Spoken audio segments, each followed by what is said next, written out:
આગળ વાત કરીએ વલસાડ જિલ્લામાં ડીઆરઆઈની રેડ બાદ ગેરકાયદેસર ચાલતી વધુ એક ફેક્ટરી ઝડપાઈ। વલસાડ જિલ્લામાં એસઓજી દ્વારા રેડ કરી ચીખલા ગામ નજીક નેશનલ હાઈવે 48 પાસે ગેરકાયદેસર ચાલતી કંપની ઝડપી પાડવામાં આવી છે। ફેક્ટરીમાં અલગ અલગ કેમિકલ લાવી પાવડર ફોર્મમાં માદક પદાર્થો બનાવવામાં આવી રહ્યા હોવાની બાબત સામે આવી। तपास टीमे तमाम पाउडर सेम्पलना फॉर्म कब्जे करी पुलिस द्वारा एफएसएल में मोकलवामां आव्या।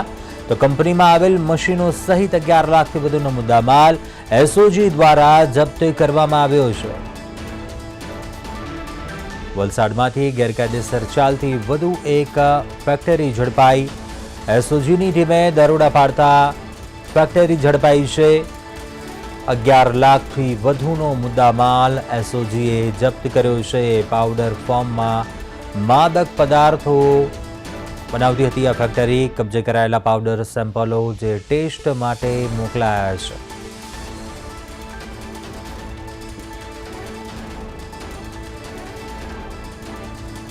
वलसाडमां एसओजीनी कार्यवाही।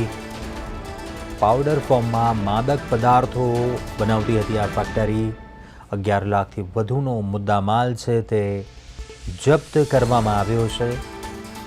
वलसाडमांथी गैरकायदेसर चालती फैक्टरी छे ते झड़पाई छे। एसओजीनी टीमे दरोड़ा पाडता खुलासो थयो। आ कार्यवाही करी छे। पाउडर फॉर्म में मादक पदार्थो बनावती हती फैक्टरी कब्जे करायेला पाउडरना सेम्पलो छे ते टेस्ट माटे मोकलवामां आव्या छे। गैरकायदेसर चालती वधु एक फैक्टरी झड़पाई छे। एसओजीनी टीमे दरोड़ा पाडी आ फैक्टरी झड़पी पाडी छे।